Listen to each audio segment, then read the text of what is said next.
ny amin'ny resaka orana eo aloha zany ny hoe ny fivoan'ny rano ny tena zava-dehibe, ny fanomezana tanana sy saina anamboarana entina anaovana ny fefilo iarana amin'ny tantsaha, dia fanentanana n'le filazana efa mialoha an'le olona mipetraka ivatoerana ataontsika hoe mafy an'le ao anatin'ny hoe construction illicite eny ambony fefiloha efa nomena filazana mialoha fa rehefa miakatra amin'ny rano dia mila miakatra amin'ny toerana avo efa vity zany. Raha fehezina zany dia eo amin'ny fahefan'ny commune ny ety manan'ny commune miaraka tamin'ny ministèren'ny agriculture izay isorana andriamato ministre ny agriculture fa efa nandefa teknisiana tetya tamin'ny nandritry ny roa andro zay mijery ny resaka barrage, mijery ny resaka fivoahan'ny rano dia veriko fa efa tena voafehy vita ny andraikitry ny commune fa dia manatanteraka amin'ny fotoana ekaran'ny rano zany no atao. Ny fiarovana dia ny tsara, ny antony dia maro kokoa zany ny vokatra niakatra tamin'ity taona ity. Azo lazaina fa nanakaiky ny taona zina mihitsy ny taona 2014 dia mba ataoko hoe velona ny manana hery zany nahazo hery ny tantsaha amin'ny resaka fambolena. Lany be ny tanàna fandroany dia nanao fahampanantenana amin'ny programan'asa ao ny iraisany rehetrarehetra ny tsekoly, ny lalana, ny jiro, ny fandriampahalemana, ny lalakely, ny fanafainganana ny fomba fiasa eto anivon'ny commune. Amin'ity taona ity zany dia anenjika hatrany amin'ny 700 ny fampahantenana ao anatin'ny fokotany 13 ny mpitatana eto anivon'ny commune Pitafika. Amintsika mandeha zao, amintsika miresaka zao dia efa misy lalana pavé 3 kilometatra sasany natao nanomboka tamin'ny tsika nipetraka eto. Ny 1 kilometatra sasany ho raisina amin'ny herinandro iny le lalana ara-teknika, dia ny 3 kilometatra sasany le izy dia ny 2 kilometatra mety afaka ray volana eo ny raisina koa le lalana.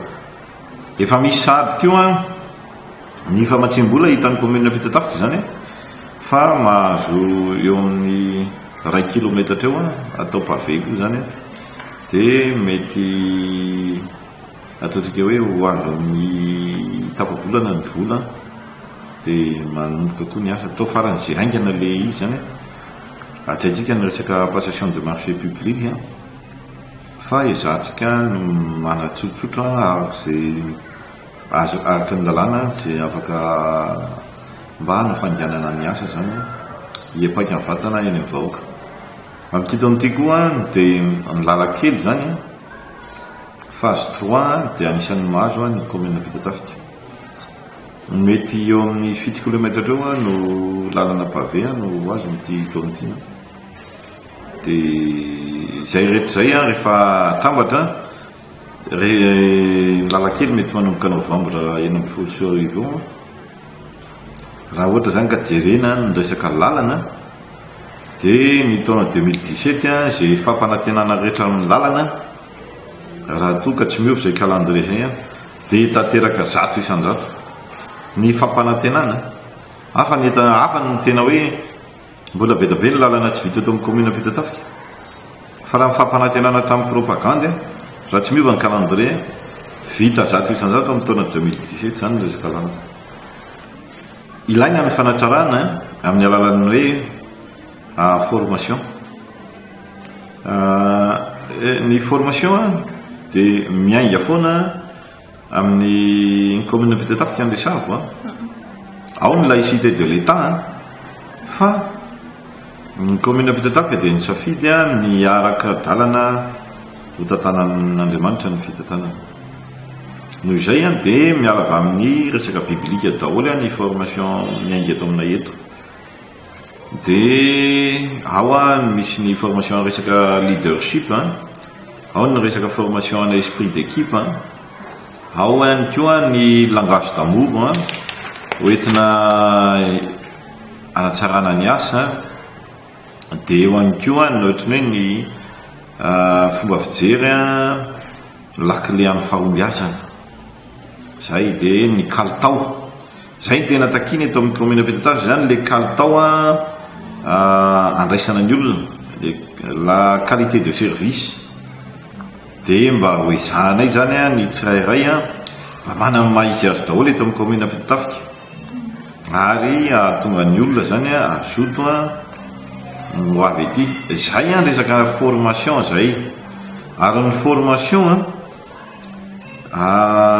tamin'ity deuxième mandat ty dia niangavy mihitsy zay lay formateur no avy ety amin'ny commune Ampitatafika.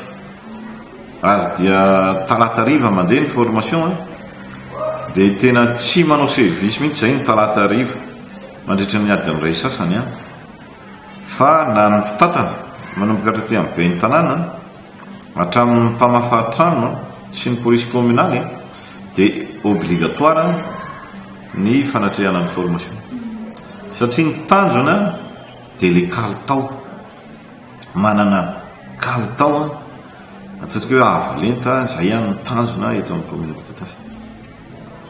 Resaka subvention ny enandalana ohatran'ny fianantitra raha ny azo ilazana azy, satria anankiray sisa ny anankiroa zany ny tena mariny ny subvention mandeha dia ny subvention ny état civil. Itsika manao lalàna be da be, le lalàna tsy dia arahantsika akory. Inona re ny antony? Lazay ny lalàna fa rehefa olona ray alina dia mila secrétaire d'état civil ray.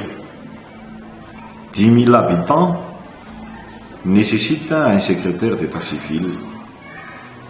Officiellement Ampitatafika tamin'ny 2013 no 55 000 habitants. Officiellement zany hoe namarininy ny stade zany nandefa olona izy nanisy adety. Raha izay no raisina dia tokony hoe secrétaire d'état civil anakenina. Zava-misy nefa hatramintsika amin'ny resaka zao dia mbola un secrétaire d'état civil no alohan'ny ministère ny intérieur amin'ny subvention. Zay tsy ho an'ny commune Ampitatafika rery fa ho an'ny commune manerana ny Madagasikara. Tokony zany tsy ampiana intsony le lalàna aloha fa tokony le fanatanterahana azy no ezahana, satria be loatra le lalàna ka na ny lalàna samy lalàna raha dia mifamono ampitoerana. Mikasika ny subvention de fonctionnement 12 millions d'ariary ny subvention de fonctionnement zay isorana ny filohan'ny république zany sy ny prime ministre lehibe ny gouvernement. 2 500 000 ariary no tonga ny taona 924 ho an'ny compte-ny 524. Zany hoe ny tena ao anatin'ny fanjakana dia tsisy afa-tsy ny hoe mankahery ny mpitondra fanjakana zany satria ny tena ao anatiny mba hahita vahaolana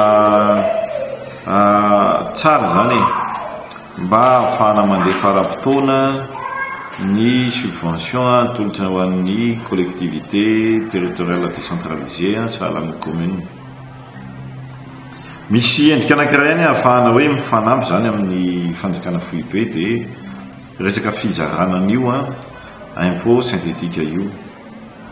Voalaza ny lalàna fa ny enimpolo isanjato dia an'ny commune ary ny efapolo isanjato dia amin'ny faritra sy ny faritany moa zany zao.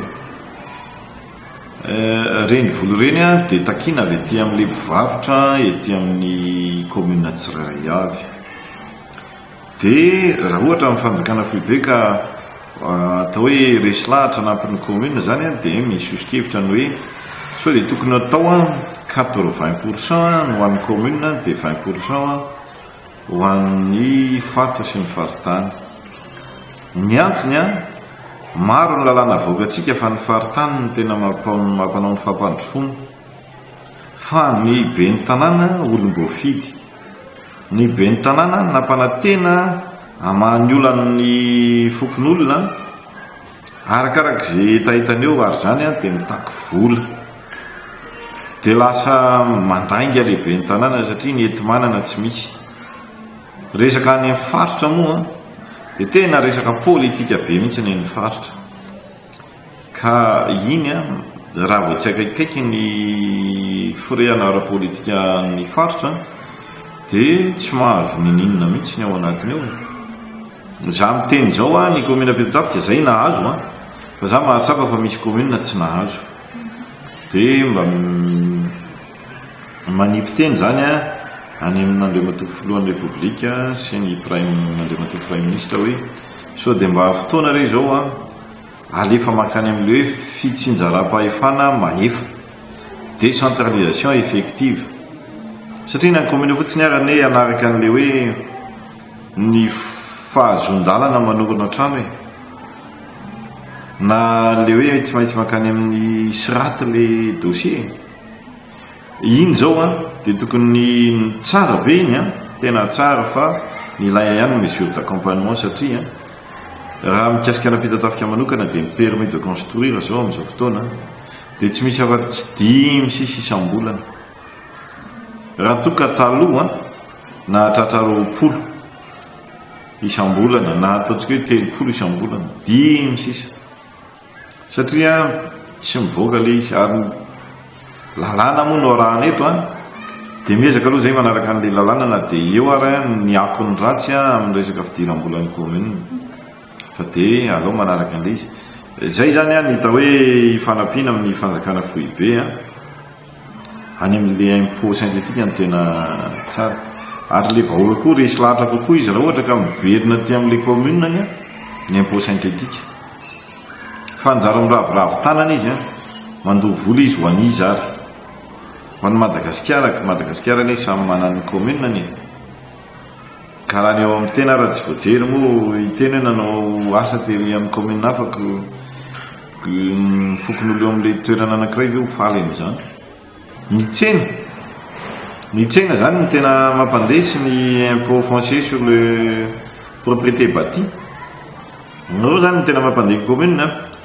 Sahirana ihany aloha fanaovana karama-piasa satria misy tsy ndray mandeha le fanaovana karama-piasa fa lasa 5 andro tonga amin'izany, fa ny zava-misy kosa aloha tsy misaoty ao anatin'ny volana ray commune Petitafika zany tsy ananany piasa trosa.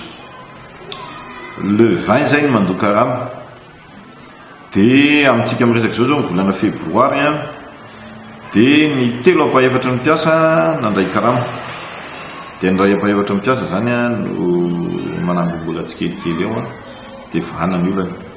Dia isam-bolana zany lasa vokatry le ataontsika hoe tsy fidiram-bola indrindraindrindra teo amin'le akon'le hoe permis de construire zay miena be dia tena lasa mampitebiteby.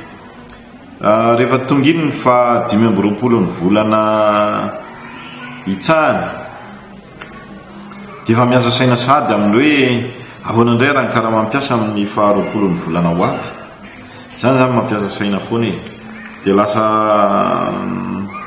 matetika hoe misy ezaka lehibe zany takina avy amin'ny commune ary misy fanampiana koa zany antantana avy amin'ny fanjakana foibe.